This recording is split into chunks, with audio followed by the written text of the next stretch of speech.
بسم الله الرحمن الرحيم، وبه نستعين وعليه نتوكل. أعزائي أعضاء جروب وقناة أرانب جد عصام، النهاردة الاثنين درجة الحرارة عندي، أنا بصور دلوقتي حوالي الساعة 4:15 كده. درجة الحرارة داخلة على 40 تقريبا، اهي. الرطوبة 40. بقصد ان انا اصور في الحر ده عشان اوريك ازاي تتعامل مع الارانب.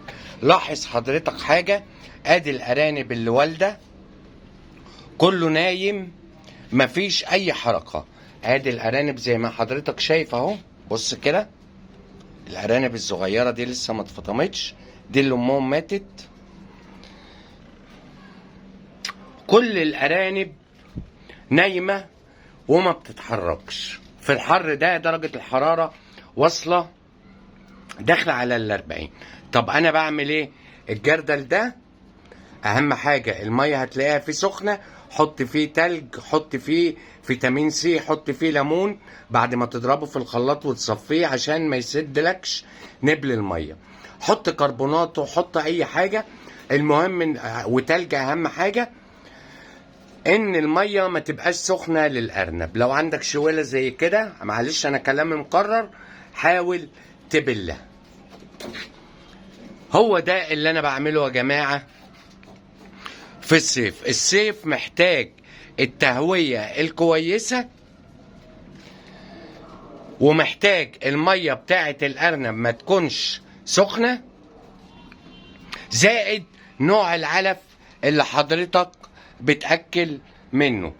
طبعا واحد هيقول لي يعني ايه اللي جاب نوع العلف لكده؟ لا، ده اهم حاجة في الصيف او في الشتاء او في اي وقت من ضمن عوامل النجاح بتاعتك نوع العلف اللي حضرتك بتأكله، لان بتفرق كتير معاك. العلف ما يسببش انتفاخات، ما يسببش اسهالات، الكلام ده. جات لي تليفونات كتير، معلش كلامي مقرر، بيقولوا لي انت بتأكل علف ايه يا استاذ عصام؟ قلت لهم يا جماعة انا باكل علف اسمه تايجر فيت.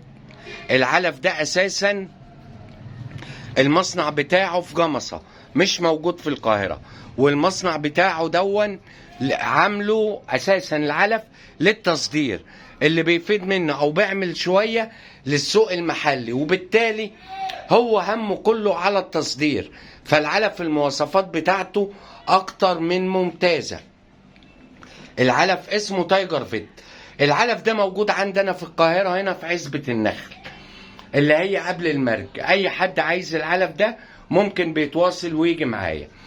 لو محدش من القاهرة وعايز العلف ده، الفيديو اللي قبل ده على طول انا كاتب رقم المصنع، يتصل بالمصنع ويشوف اقرب موزع للعلف اللي هو تايجر فيت فين في المحافظة بتاعته. اهم حاجة في الصيف يا جماعة، اوعى تتعامل مع الارنب في درجة الحرارة العالية. زي ما انت شايف كده حضرتك، كل الارانب اهي بالمنظر اللي انت شايفه ده اهي نايمة، مفيش فيها اي حركة. عندك انت بقى ارنب عنده جرب، عنده تصمغ اذن، عنده اي حاجة، اوعى تعالجه بالنهار. الله اكبر، الله اكبر. فده اهم حاجة بالنسبة للعلف. ارجع تاني واتكلم عن موضوع مهم الناس كتير بتسألني عنه. ناس كتير بتطلب مني ارانب الايام دي، ناس كتير بتقول لي يا جدو عندك ارانب نوتي عشان نبدأ نشتغل بيها. انا كلامي معاهم كالتالي: من المعروف ان شهر 7 و8 الجو بيبقى حر جدا جدا، وبالتالي اي حد عنده ارانب بيريحها. يعني ايه بيريحها؟ يعني ما بيعشرهاش، او الفترة دي لو هيعشر الارانب بيبقى بحساب، لان بيبقى فيه خطورة كبيرة على الارانب من الحر. ان كان ولا بد ان انت تلقح الارانب، فنصيحتي ان انت تلقحها بالليل بعد العشاء كده. ابدأ لقح الارانب، ما تلقحش الارانب الفجر. طب ليه يا جدو عصام انت بتقول ما الفجر الجو بيبقى حلو؟ هقول لك يا سيدي، انا بكلمك كلام علمي. الارنبة النهاردة مجرد ما بتتلقح، الرحم الذكر بالحيوانات المنوية بتاعته بتبقى موجودة في الرحم. الرحم بيدي إشارة للمخ عند الأرنبة إن في حيوانات منوية، والمطلوب من الأنثى إن هي تبدأ تفرز البويضات. طب الأنثى بتفرز البويضات دي إمتى؟ الأنثى بتفرز البويضات بعد 8 ساعات من التلقيح. خد بالك من كلامي تاني، انت لقحت الارنبة دلوقتي، الارنبة ما بتعشرش دلوقتي، ده الارنبة بعد 8-9 ساعات بتبدأ تنزل البويضات. فحضرتك لو لقحت الارنبة الفجر، ال8-9 ساعات اللي هيعدوا عشان تنزل البويضات هتبقى الساعة 2 الظهر او 3 الظهر، وبالتالي الارنبة هتبقى مجهدة والدنيا حر، مش هتنزل بويضات. فانت هتقول بينك وبين نفسك يبقى كده عملية التلقيح مش سليمة. لا، انت عايز تلقح الارانب، لقح الارانب الساعة 12 بالليل، الساعة 11 بالليل الجو يكون حلو، وبالتالي في الفترة دي الارنبة على ما تبدأ تنزل البيضات هتنزلها على الساعة 7 الصبح، هيبقى برضو الجو حلو، التلقيح هيتم كويس. يبقى مش هنلقح الارانب بعد الفجر، هنلقح الارانب امتى؟ كلامي واضح، بالليل. دي معلومة حبيت اوضحها.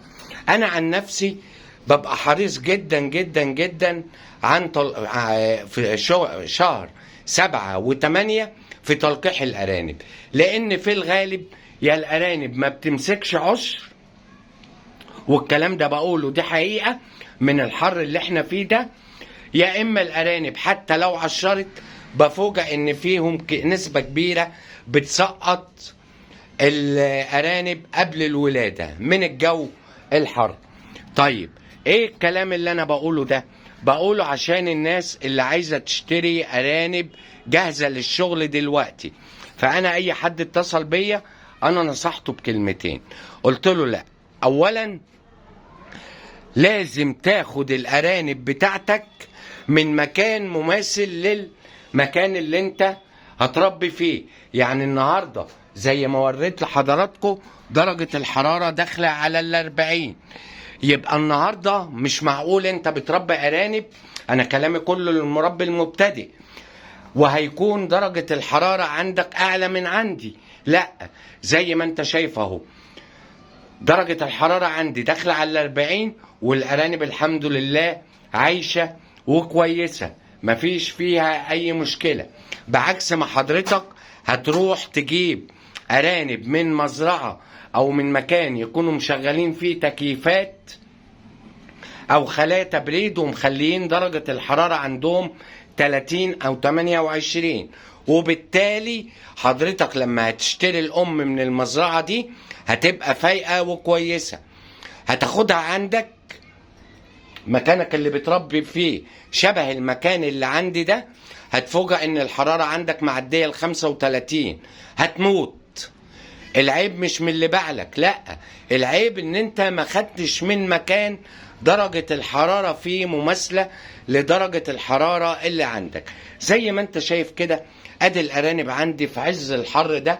بص السقف عبارة عن ايه، انا مغطي السقف ده من فوق بخشب وبألواح وحاجات زي كده، ولكن الجو حر جدا جدا جدا، ولكن الارنب زي ما انت شايف اهو عايش والحمد لله. زي ما انت شايف مش معقول الدنيا هتبقى حر اكتر من كده.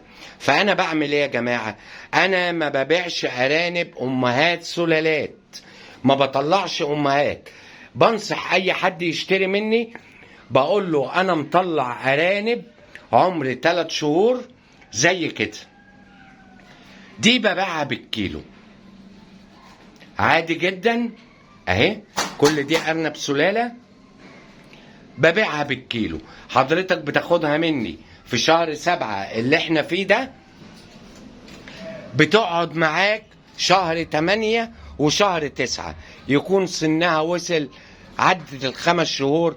احسن شغل للارانب بدايته من شهر 9، تكون خدت على المكان عندك، وتكون السعر بتاعها حنين عن الام اللي بتتباع ب400 جنيه. فانت لو بتاخد لك النصيحة برضو اللي بنصحها للناس، بقول له هتاخد 4 نوتي وذكر. اي انتاية اي ذكر بيبقى له 4 أو 5 نوتي هم اللي بيشغلوه.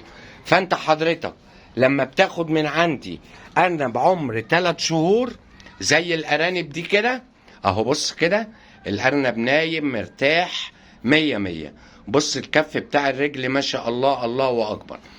بتاخده بالكيلو بيبقى سعره حنين عليك، وفي نفس الوقت بيبدأ شغل معاك من شهر 9. يبقى هي دي نصيحتي اللي بنصحها لأي حد. ما تجيش تاخد من عندي النهاردة دلوقتي وبعدين بعد فترة تقول لي ده أنا شهر 7 و8 ما تلقحتش أو ما اشتغلتش. طبيعي مش هتشتغل لأن الجو حر. بص حضرتك الدكورة نايمة عاملة ازاي، الخصوبة بتقل كمان في الدكورة. اوعى تفكر ان الخصوبة ما بتقلش، لا الارنب نايم مرتاح. انا مش عايز من الارنب اكتر من كده. فنصيحتي لاي حد يشتري ارانب، اوعى تشتري ارانب نوتي لو درجة الحرارة عندك بتعدي ال35 زي حالاتي كده. يبقى ما تشتريش اليومين دول ارانب كبيرة وتقول هبدأ اشتغل بيها، مش هتنفع. اشتري ارانب سلالة عمر 3 شهور، على ما يجي شهر 9 هتبقى معدية ال5 شهور تبدأ تشتغل بيها، وربنا ان شاء الله هيكرمك. دول ال8 ارانب اللي امهم ماتت. في الفيديوهات كل مرة هصورها لكم انا برش مية على الارانب بالنهار ببخاخة او باي حاجة. لازم حضرتك ترش مية على الارانب عشان بتنزل من درجة الحرارة بتاعتها. كلامي كله للمربي المبتدئ، انا ما بتكلمش مع واحد صاحب مزرعة عنده خلايا تبريد او عنده تكييفات والكلام ده، لا انا كلامي كله للمربي البسيط اللي مش قادر يعمل خلايا تبريد ومش قادر يكلف، مربي في عشة، مربي فوق سطوح زي حالاتي، مربي في أوضة مش عايز يعمل خلايا تبريد وكده. فأنا كلامي كله يا جماعة للمربي المبتدئ، كلامي مش لواحد عايز يعمل مزرعة أو عايز يشتغل شغل عالي، لا كلامي كله للمربي البسيط اللي بيربي في مكان زي اللي أنا مربي فيه ده. في نهاية الفيديو اشتغل في الصيف وما تخافش، وان شاء الله الشهرين اللي احنا بنريحهم اللي هو 7 و8 دول، انا عن نفسي برضو مش بريحهم بمعنى بريحهم، لا انا بعشر برضو النوتي وبتولد وكل حاجة، ولكن مش زي شغل الشتاء ابدا، استحالة. فالشغل الحقيقي بتاعنا هيبدأ ان شاء الله من شهر 9 وربنا يكرم الجميع. المهم ان انت تعدي الفترة بتاعت الحر دي وربنا هيكرمك وهتبقى ناجح بإذن الله. اوعى تقول المشروع فاشل، المشروع ناجح والمشروع كويس. وانا وريتك على الطبيعة وقصدت ان انا اصور دلوقتي في عز الحر ده عشان اثبت لك حاجة، ان الارنب اللي سلالته كويسة يعيش في درجة حرارة 40 عادي جدا جدا جدا. اوعى تروح تشتري لي من مزرعة عندهم خلايا تبريد وتكييفات والحرارة عندهم 28 وبعدين تاخد من عنده الارنب يموت عندك، لا انت اشتري ارنب من مكان درجة الحرارة بتاعته تكون مماثلة لدرجة الحرارة اللي هتربي فيها. في نهاية الفيديو لك حبي واحترامي ودعواتي لكم بدوام الصحة والستر، وإلى لقاء قادم في فيديو قادم. لكم حبي واحترامي ودعواتي لكم، والسلام عليكم ورحمة الله وبركاته.